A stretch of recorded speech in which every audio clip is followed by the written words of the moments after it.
Again.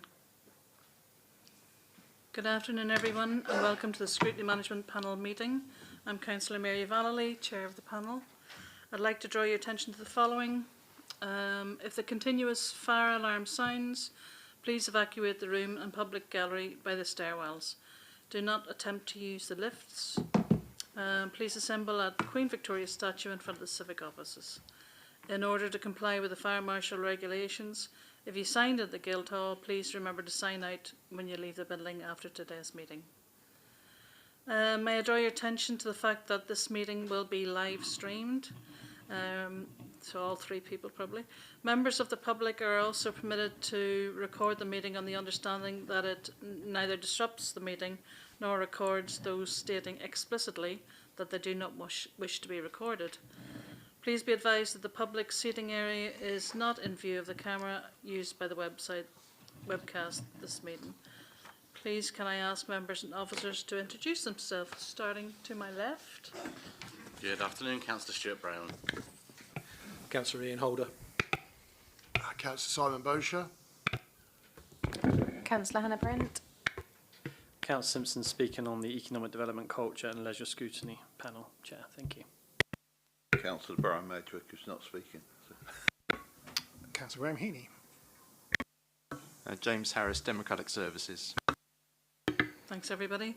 Apologies for absence. We have Councillor Horton, Councillor Kadir, and to note that having changed political group, Councillor Dent is no longer a member of the Scrutiny Management Panel. As a PIP standing deputy, Councillor Studwick is in attendance, except she's not at the minute. She's not here. Okay, so we don't have a stand-in as such. Any declarations of interests? None? Thank you. So on to the minutes of the last meeting on the 10th of February. Are members happy with the minutes? Have you all read them? Yep. Everybody happy with them? You've all read them? Can we declare them accurate? Correct record? Yeah? Thank you. So, to the scrutiny work programme. Yes, of course. Before we move on, we had a call-in back in November of a transport decision. The minutes of that then went to the Transport Cabinet member, who then made a decision on the basis of the report and his decision. But we haven't formally been told what the decision of the Cabinet member was. Is there any mechanism for doing that? Because the scrutiny review was done by us and we haven't formally had, I mean, I know what the decision is, Simon knows what the decision is, but I don't know whether we have a mechanism for reporting it back. It's not in the minutes because obviously it wasn't the last meeting. And we did obviously minute the previous call-in meeting in the 11th of November, but that was the previous meeting. So do we have a mechanism for doing it? Do we have a mechanism? We can ask. I'm asking you. I mean, and obviously the meeting itself was a public meeting, which itself was recorded and has its own minutes. There isn't a mechanism whereby formally it comes back to scrutiny management unless it requests, but it is there as a matter of public record as to what the decision was. Okay. I was sort of going to slightly echo that because all this committee does is consider the call-in, which either endorses it or sends it back, and that's where our part of it stops. So there wouldn't be a mechanism to be updated on the subsequent decision, basically.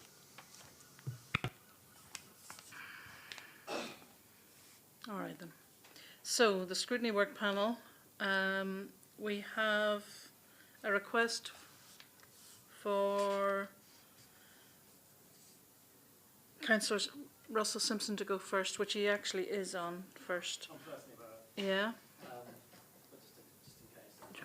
Thank you, Chair. Yeah, just really short, to be honest, as we submitted our previous to Cabinet, and that's, you know, they will be looking at that hopefully. And then with the new year, we had some ideas as a panel ourselves, but we asked the officers and they came up with two really good ideas. One was to do with the PCC museums collections, access and engagement, and that's how they're accessible across the whole city. You know, I think we all remember, you know, the taxidermy and all the stuffed animals to bring and take out of a blue box and things like that, and all that stuff that's kind of hidden away that hasn't been out for a long time, but also other bits as well, other pieces that we have in the collection that could go into libraries or little community spaces and hubs. I also had a meeting before we chose this. I had a meeting with the Mary Rose Trust as well, and essentially they talked about some potential ideas of getting some pieces and having it in certain parts of the city, so they don't always have to go right down to the Mary Rose. They can come up the road instead, maybe to some of the local libraries. That's the main topic, and then we were kind of looking at the sustainability of external events. So that's more like the green agenda side of it. So, you know, how do events use paper cups, you know, recyclable, you know, plates, etc., to make it more green. And that's about it, really. It's obviously we're really looking forward to the witnesses coming in and giving obviously their witness statements, etc. But we do think they're two very good pieces. But we do feel that the museum collections has enough meat on the bone for it to be singular. Any questions, anyone? Councillor Busher. Thank you. I'm sort of going back to historical stuff, Russell, to a certain degree. As part of this, will you also be looking at how tickets are accessed for events and museums, etc.? Because we have had in the past issues, certainly in Drayton and Farlington, but equally that would apply to Costam and Paulsgrove, where for events that were held in things like the historic dockyard, etc., the only way you could buy tickets is either by going to the civic offices or by going to, for example, the historic dockyard. The ability to be able to either buy tickets online or make them available for purchase through places like, let's say, Costam Library, were always a bit of a problem child. And so what you are doing, particularly with the elderly people, with regards to the elderly people, we were expecting them to sort of get on a bus and come all the way down to the civic offices to buy tickets and go all the way back again. And there's almost an element of social exclusion about it. I mean, from what we were informed by officers, this isn't going to be ticketed events. I think this is more about them bringing exhibition pieces or pieces from museum stores in open spaces that are free, like libraries, like community spaces. So this isn't about making money. This is about just accessibility to see. I think, but just to kind of answer, because I kind of feel that your question falls more into actually what I did last year, where it talks about the exploration of cultural accessibility and engagement within deprived areas, but in general, the whole city. And that definitely spoke about things like essentially outreach and how you know, how do people find out about new things. So a kind of that has been done, but this piece is going to be more about better use of the PC museum collections. Sort of point taken, but it's about the completely joined up stuff, because I suspect that if you were to take items from, let's say, the Mary Rose Museum and put them on display in, let's say, Costam Library, forget that any security aspects attached with that for the moment, the chances are it would be a ticketed event. Now, the City Council do free events, so we're not talking about chargeable, but how do people, if you're going to get that sort of scenario, understanding how that sort of event is managed. And if they're going to turn around and say, we're going to do it by free tickets, you just have to go and get a ticket and show it, then the next follow-on question is, how do you access those tickets? Because, go back to my scenario, put some bits and pieces at the Mary Rose at Costam Library, are we asking residents in Drayton and Farlington to go all the way down to the civic offices to get a ticket to go to an event that is, 3 bus stops away from Drayton shops? Well, I've noted it, and I will ask that question because I think it's a reasonable question. If there is a very desirable event, then yes, there might be a queues, and we kind of want to reduce those queues and have more of a system of they come at a certain time to view it. I mean, it's quite a big topic. It's quite open. I think there's going to be lots of suggestions, but when we have our witness statements, they will probably come out of ideas or solutions to those problems that they've already had previously. But yeah, we definitely shouldn't have a system where they have to come down to the civic. It should all be online and printed, like most, or on the phone. Now it's even easier, isn't it? So they can scan it via code. Councillor. Thank you, Chair. Councillor Simpson, thanks for coming along and presenting your topics. Obviously, you've mentioned there that one is sort of your primary, more meaty topic, and the other is a slightly smaller inquiry. Both are listed as full reviews with an aimed completion date of the end of January.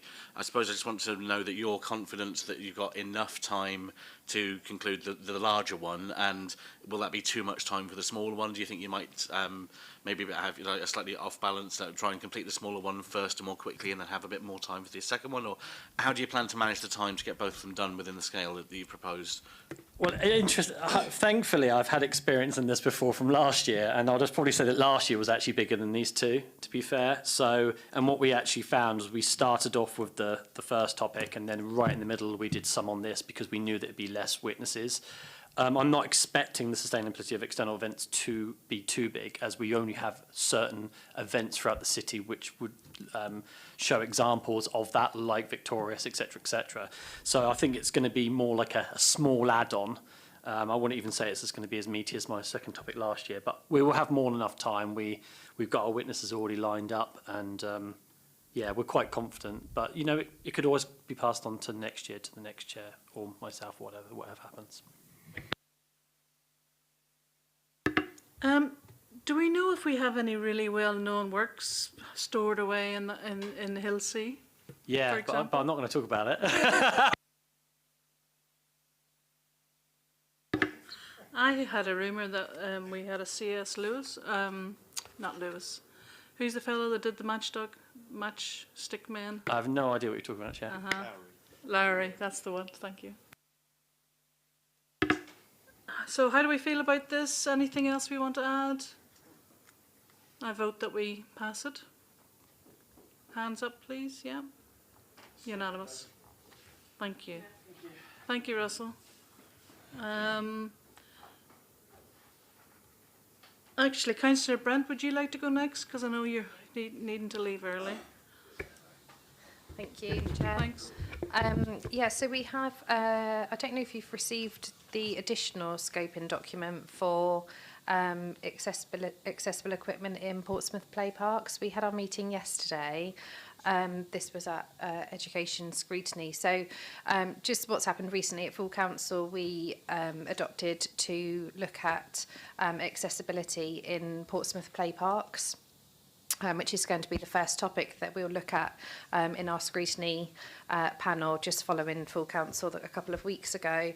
And that's to identify current play parks in the city, to look at gaps where things need to be upgraded, and the outcome, eventually, we would want Portsmouth to be an inclusive city. And I know we have works going on in various wards, but this is a document that we've just put together. It did come late, so apologies, it's not in your papers today.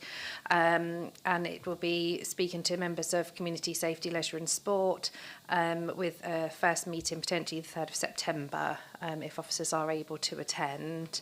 So it's the 3rd of September will be our first meeting with community safety. So that's first of all to identify. I don't think that this will take a long time. I think this will probably take a couple of months, maybe till sort of November, because in our scoping document we have got officers and then consultees, which I think we probably do over maybe 3 or 4 meetings to then look at the recommendations, which is why we've then got the review into online safety, which is in the papers for you to look at, which we had talked about last year. We didn't manage to look at it last year, so it would just be going over into this municipal year. That's not to say that the work will happen quickly, because there's very little money, but we'll have our plan ready. Yes, yeah, so certainly it's looking for recommendations. You know, I think any sort of topic that you look at you can go really deeply into them, but and, you know, we'll do the best of our abilities and to produce a good outcome that is, you know, feasible moving forward. So happy for any questions. Councillor. Thank you, Chair. Sticking with my topic about asking about timescales, obviously you've mentioned your November timescale for the accessibility one. Do you have a rough completion date in mind for the online safety piece of work? I think probably the online safety, we didn't actually put an end date on there on the paperwork. So I would imagine that that would go into the end of sort of next or middle of next year.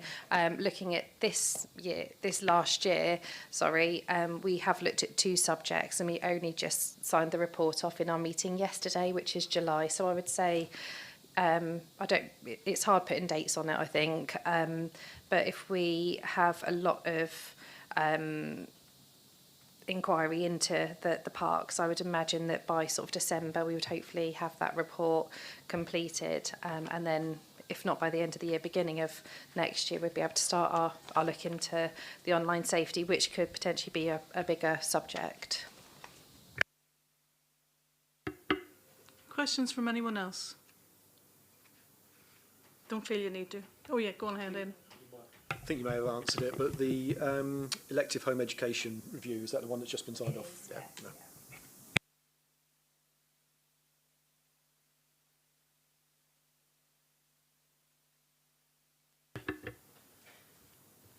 Brian?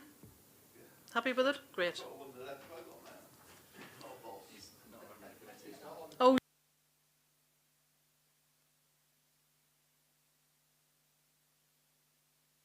Are you going to feedback on the tax report? There's some feedback really. What we did last year, as you know, we put 4 up. We started off with the ASBOs and all that sort of graffiti and those sort of problems. That took us a whole year. But it was very successful. Gerald and that got me to go to Southampton, and a few of us went to Southampton, checked on things there. But no, everything went through there okay. The officers were happy. We got our responses from the officers, and everything's gone through on that last year. This year's programme are the 3 that we had last year and was passed last year. So, nothing new there, except we've had the Prevent one. The Prevent meeting we had on the 17th. It was just going to be one day, one meeting. That's gone through. Sally was, Councillor Horton was brilliant on that. She added a great deal to that. But yeah, and everybody there was happy on Prevent. So Prevent is now finished. Paperwork will be through in a week or 2 anyway on that. But that'll be presented in due course. And the police response time is the next one, which we're starting on September the 8th. Thank you. Okay.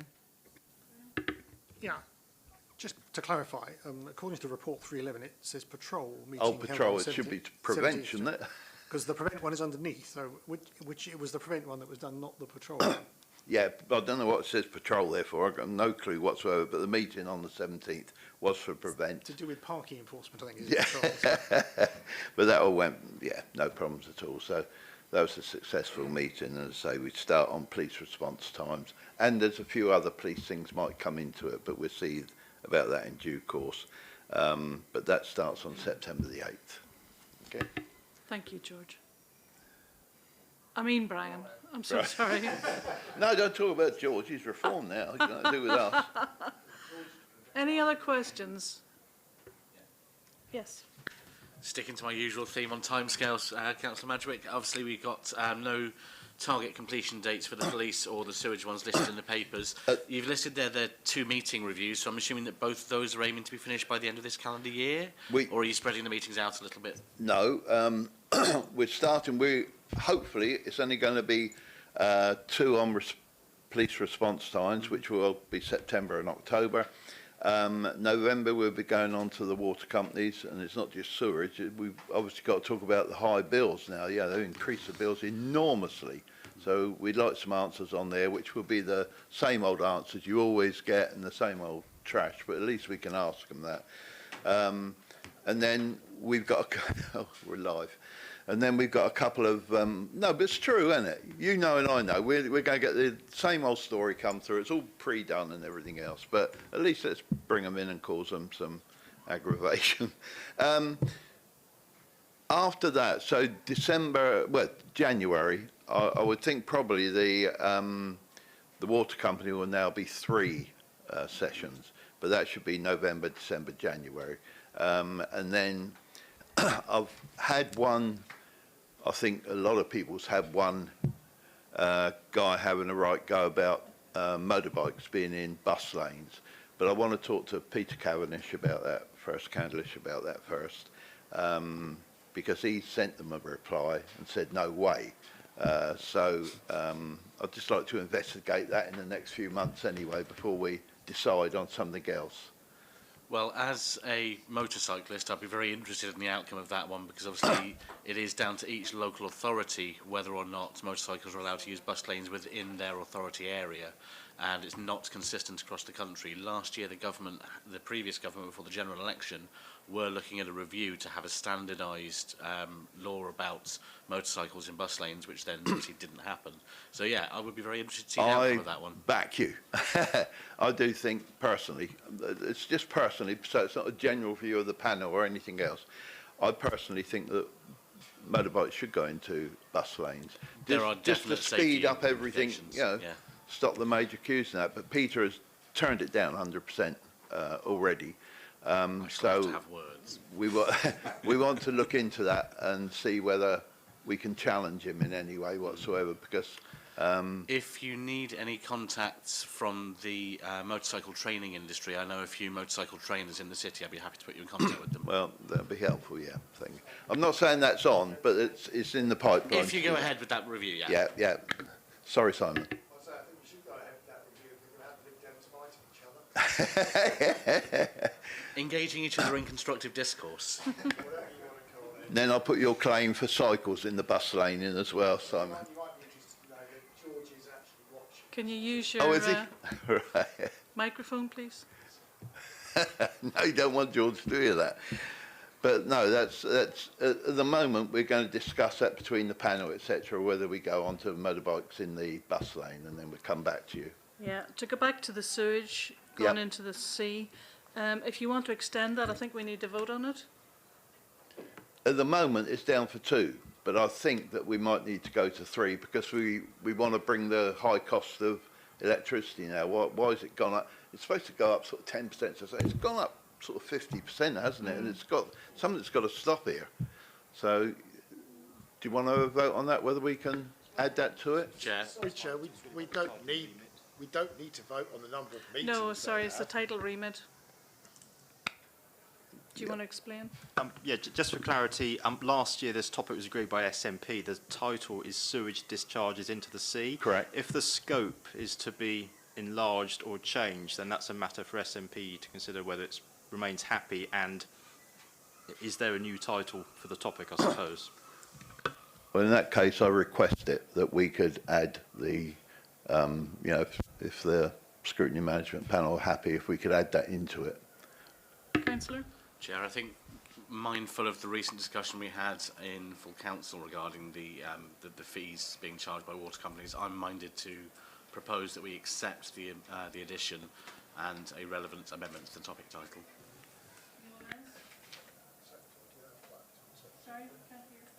I'm quite happy to accept them extending the scope. Thank you. Questions? For Brian, go on. Yes, Brian will probably recall that I wrote him back early in the year about the issue of the electric vehicle charging and the failures that we all know about. And I suggest that the panel do a review. I think you said you consider it. I think in many ways the review is now probably more important because I think it encompasses a number of different issues that impact the council. One of them is procurement, because the way in which the issue of procurement for electric charging seems to have created some issues and problems. The second is what the operators either did or did not do in relation to installing, which seems to be related to the fact there was some lack of national standards in relation to this. Plus there's also the amount of officer time that was involved in dealing with this, and it's very clear that some officers spent a very, very long time negotiating, liaising, and various other things, even bringing in consultants to try and help with the problem. So I think there's some, I'm not suggesting that it needs to be very long, and we're not doing a sort of massive sort of dig into every email and everything, but actually getting a sense of what happened here and why, because also it only appears to have affected Portsmouth, which is again particularly unusual. I was expecting to see examples of this coming up across other parts of the country because the operators who operate in Portsmouth operate elsewhere. But for some reason, it doesn't appear to have happened. So there may well be some particular things in relation to Portsmouth. I mean, I'm not asking Brian to make a decision now, obviously, but I will formally write to him again with setting out a bit of what I've said and why I think it's worth having a short review for lessons learned, essentially, about procurement, about how we've gone through the exercise. I'm not necessarily saying there is fault here, but we obviously got into quite a problem, which obviously had huge impact on residents. And I don't think the companies were necessarily as open as they could have been about what had gone wrong and why, and didn't, as I said, I've said before, didn't even offer an apology for what happened. So if we could maybe look into that and try and learn some lessons from that, would probably be a useful thing to do. Again, not a massive long review. It might take 1 or maybe 2 meetings to do that, I would have thought. I doubt whether the companies, if we were to ask them, would want to come in and talk to us. They're probably going to have to rely on officers, because I suspect they'll not want to revisit that. But it's up to the panel to decide who they want to invite, of course.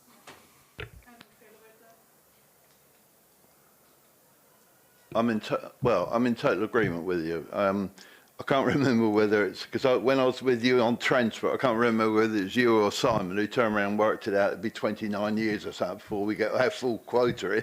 Do you remember that? Who was it? It was one of you two. But yeah, because it was so slow, so very, very slow. And again, I don't think we was ever given a satisfactory reason why it was so slow.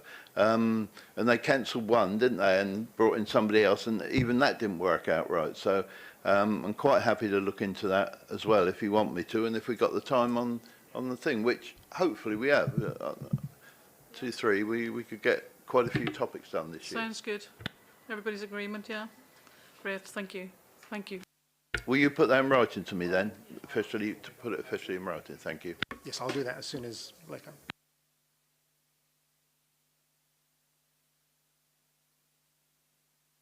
Yes. Well, you'll probably recall that the panel didn't really get properly started until after the new year, because Tom, who was chairing it, had work commitments, and getting things together was a bit of a challenge. So I took on the role after Christmas. As it says in the report, the original brief for the review was very wide-ranging and very unspecific. So I think we settled down to try and work out what we could do in a relatively short time, because obviously we recognised that whilst we didn't have elections and therefore wouldn't get caught by PERDA, we needed to try and get on as quickly as possible. So the panel's decision was to focus on the issue of reablement. What we mean by reablement is those services which are provided to help people who have either been in hospital or had long-term health issues, but who are then trying to get back into a situation where they're more independent. They can be either at home or living in a care home, and the idea is the services that support them.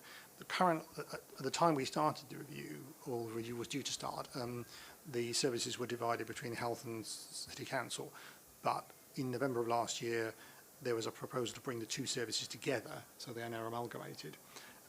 So obviously we had a presentation from officers about the new service, but it hadn't been going that long. We focused on looking at access, knowledge, effectiveness. We had the officers coming in talking about the previous success.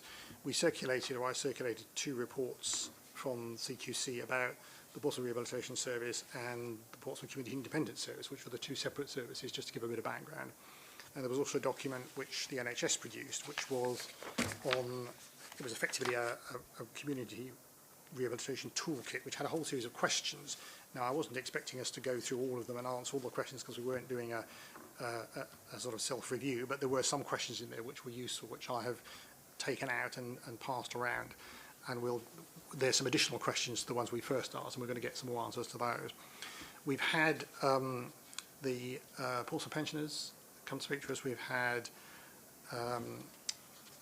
Age Concern, and we've had the Health Watch come to talk to us, and we are now waiting to get the Hampshire Care Association coming in August. We had a bit of a challenge with getting agreement on dates and times for meetings, because we seem to have quite a few members apparently who actually are in employment, and trying to manage it so we don't exclude particular people by having it at particular times was a bit of a challenge. But we have managed to have meetings, so it's made it a bit more difficult to get regular meetings as quickly as I might have liked. And in fact, unfortunately, we did the last meeting. We lost a couple of members due to apologies, and we only had 2 at the last meeting, so we weren't able to. But we did get the evidence sessions, despite the fact they were both half an hour late. So we've now got another meeting set up for the 13th of August, which should be probably the last evidence meeting, and we'll then be able to work on maybe a quick feedback from officers about the supplementary questions that I've put in as a result of looking at the document I mentioned earlier. This means we haven't done an awful lot in terms of thinking about new topics. Anna very kindly sent a note round to everyone just highlighting what we've done in the past and also asking for suggestions. Councillor Corkery came up with a suggestion which he'd emailed around to suggest that we should look at the ability of housing to meet net zero targets, basically, you know, the housing service in particular. We normally move between a social care topic and a housing topic, so we've done a social care topic. We don't have to do that, but that's the sort of pattern it has been. I was going to suggest a topic at the last meeting, but there's only two of us there. It seemed hardly worth it. I haven't got around to writing to members, so I won't preempt it, but there is a potential topic that I will suggest as to see whether members have any interest. If they both all say no, not worth it, then there's no point in sharing it, but I will do that subsequently, and we'll probably make some decisions on the 13th of August about our future programme. So that's... Thank you. Can I just Any ask a questions, question, folks? Chair, Yeah, of course please? you can. No, all it is do you need me anymore for today? Because I've got a very important meeting with my 5 o'clock tablets that I forgot to bring with me. So, but if you need me, I'll stay, by all means. But if you don't need me That's anymore, so, Councillor. it's okay. Well, Thank yeah. you very much. Thank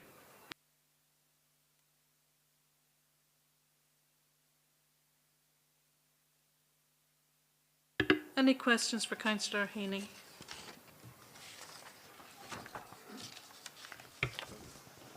Go on. Graham's outlined a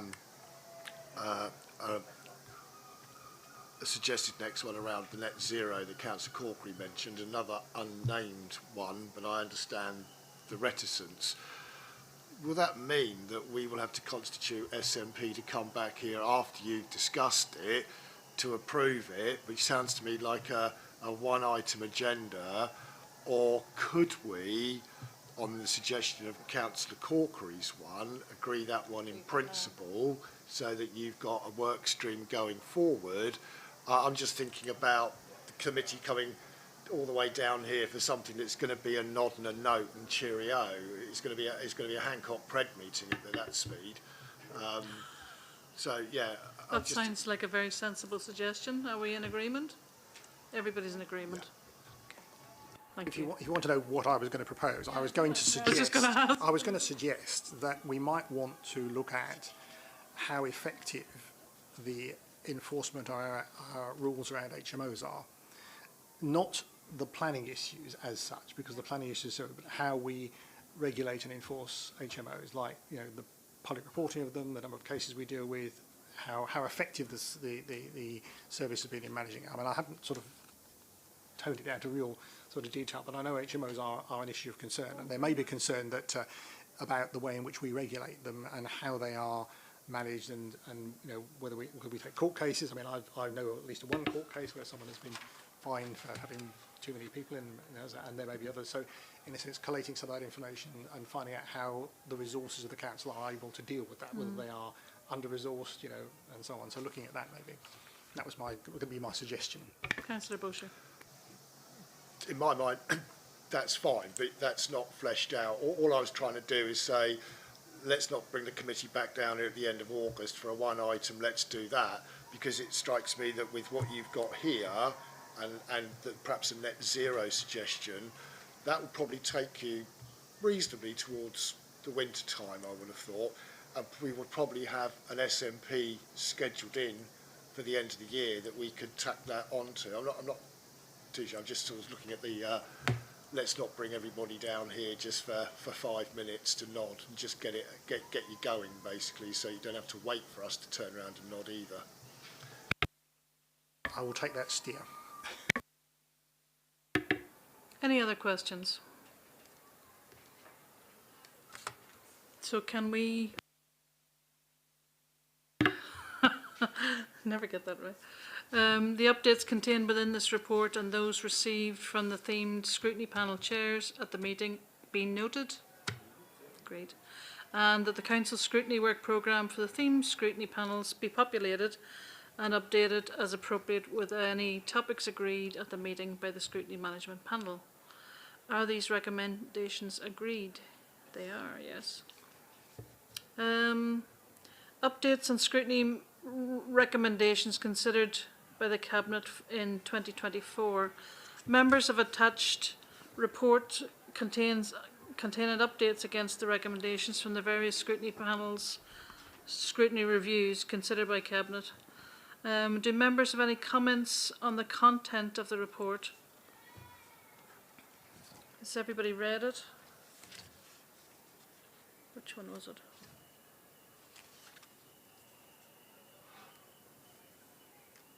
Anybody, anything they want to add to it at all? I've got a Councillor Heaney, sorry. Yeah, I've had a look at the appendices, and I know my colleague Councillor Smythe was going to ask a question at Council, but had to leave before the end of it. And I did mention that we were going to have it here, but I don't think she could make the meeting tonight. But I did have a couple of questions, actually. On which page? Page 35. I mean, it's referred. This part of it's referred to elsewhere, but there's one thing on the third column progress review, where Neighbourhood Building Services were using a litre of laser selective herbicide used on Lake Road, Wild Meadow, to treat grass dominance, no other use of pesticides. It seems to me that, I don't know about the rest of you, but the normal way in which you deal with grass if you're trying to create a meadow is you use a plant called yellow rattle, which is a parasite on grass, and it's commonly used because it parasitizes grass and stops it from growing and dominating plants. And it's very commonly known. And I'm really surprised that somebody didn't think that was a good idea, given rather than using chemicals, why aren't we using a natural sort of inhibitor of grass?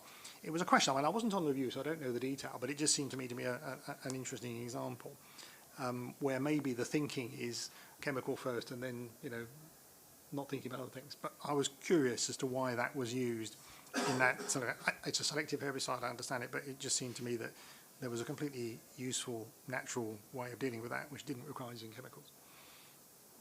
The second thing I wanted to raise was that in the middle officer response, and this occurs quite a few times, it says, there will always be a need for a minimum base level of pesticide use as alternative measures of reducing unwanted plants in highways would not be viable logistically, financially, operationally. For example, closing roads and footpaths in order to weed by hand. Nobody has ever suggested closing footpaths or roads to weed by hand. When operatives sweep the road, they don't close the road while they're sweeping the gutters and picking up litter and other stuff. And nobody's suggesting that you need to go on your hands and knees and weed plants. You know, you use a hoe. And this is referred to on more than one occasion. I just think it's completely sort of one of these sort of let's put the most extreme possible example we can put in, which again I don't think reflects reality and nothing that anyone is ever suggesting.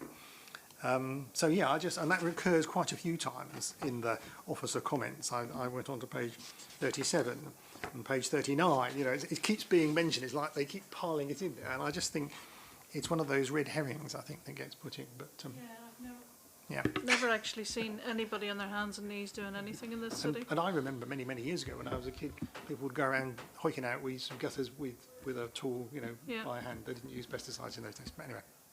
Salt. That's my comment. I use salt.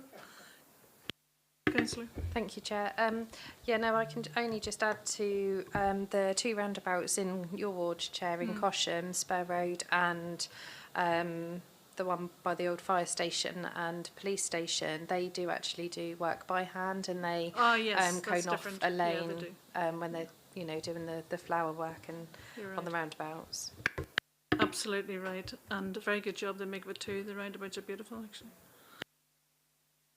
But planting's a bit different to pesticide use, but they do. I don't know if they weed at the same time. Probably, I don't know. I suppose, yeah. Not much of a gardener myself, but so what can we do with those questions then? I'm asking to the expert. Muffin. They're just comments, really, I suppose. Well, if the committee wishes to put the question to relevant officers, I'm happy to relay that and circulate an answer back. Well, maybe the one on the selective herbicide and not using natural things would be quite interesting to know. Yeah. We can ask. If they don't want to tell us, they can not tell us. I just Councillor had a question around the Education and Children and Young People's panel, which is what we explored around education, employment and training opportunities. I noted in the update that we didn't have there was an empty box from Councillor Pitt, so it would be good to have an update on progress that's been made within the directorates. Just that we know if there have been an increase in numbers of opportunities that have been given to people in the city. I'd really like to see that as some very sort of good point. feedback. We'll ask him whether he replies or not. I'm sure he will, though. Okay, any other questions? Nope, wonderful. So, are we content to note the reports? Yep. Great. Thank you, everybody. And that's the end of our meeting today. Thank you very much.